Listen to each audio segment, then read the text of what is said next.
Welcome to the Captain Cash program. Today we are going to be discussing lesson 4 of the program, and the topic it will focus on is borrowing. If you have watched the other 3 videos in our series, I just want to take a moment to review some of the messages in the bottle that we have discussed during each of those videos.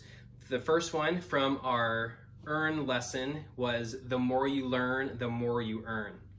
For our lesson on saving, the message in the bottle on that particular lesson was every payday save some cash away. And for our third lesson, which was on spending, the message in the bottle that day was there is an end to what you can spend. And so today Carly is going to help me out with our message in the bottle to see if she can figure out what our riddle is for the day. Our riddle for today is, for a safer tomorrow, be blank when you borrow. Do you have any ideas what that might be? Wise. Wise, right. Wise or smart. And so we'll come back to that message as we go through our lesson today. And so our discussion today is our lesson today is going to be all about a series of questions that we are going to use to help us to learn a little bit about the rules when it comes to borrowing. So I'll ask Carly those questions and she'll give us her thoughts about each of those questions. So Carly, why do we need to give back items that we borrow? Because when you borrow things, it's kind of like you make a promise that you'll give something back in return. Right, yeah, we promise to give that back. Have you ever borrowed something before? Or maybe what's an example of something that you have borrowed? I borrowed a stuffed animal from my sister. Okay, stuffed animal from your sister. Anything else you may have borrowed before? A book from a the book. library.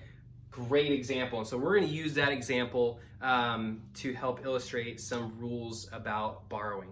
So you just mentioned that you have borrowed a book from the library. What are some rules that you have to follow when you borrow a book from either your school library or maybe the public library?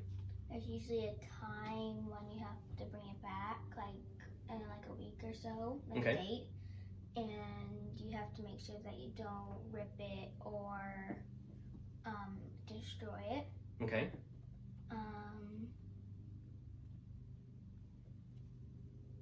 Any other rules you can think of? No?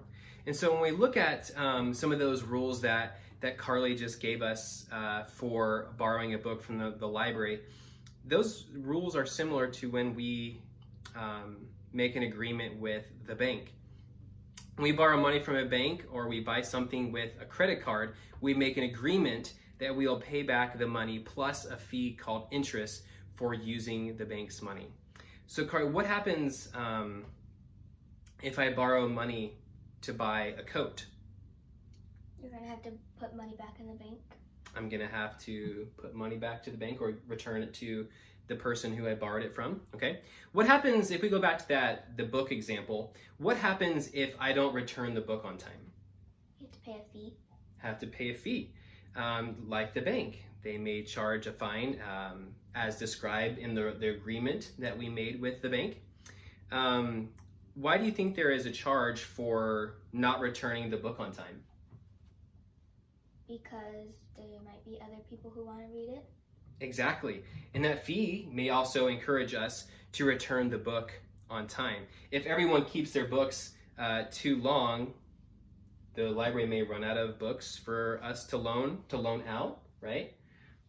All right, let's see if there are any other questions. I think there's one more here, Carly. What if a person doesn't have enough money to buy something they need? How do you think they might get that item?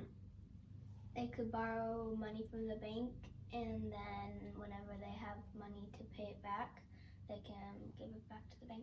Okay, so that's one option, is to borrow money from the bank, or maybe it's to borrow money from someone else, like a friend or a family member. Is there any other ideas that you have for how you might be able to pay for that item besides using money from the bank?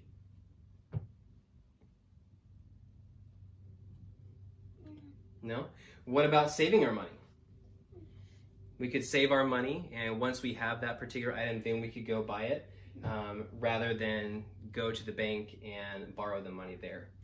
For our lesson today, there typically is a Jeopardy game that I would play with the students. And so for the students to review the material that we've talked about today, I have created a Kahoot that will review each of the 4 lessons, which I will provide the link to that particular Kahoot in the comment section on YouTube for this video. So I encourage you to play the Kahoot and see how well you can review the material that we've covered in this particular course. And so to wrap up our lesson for today, Carly, could you one more time give us our message in the bottle?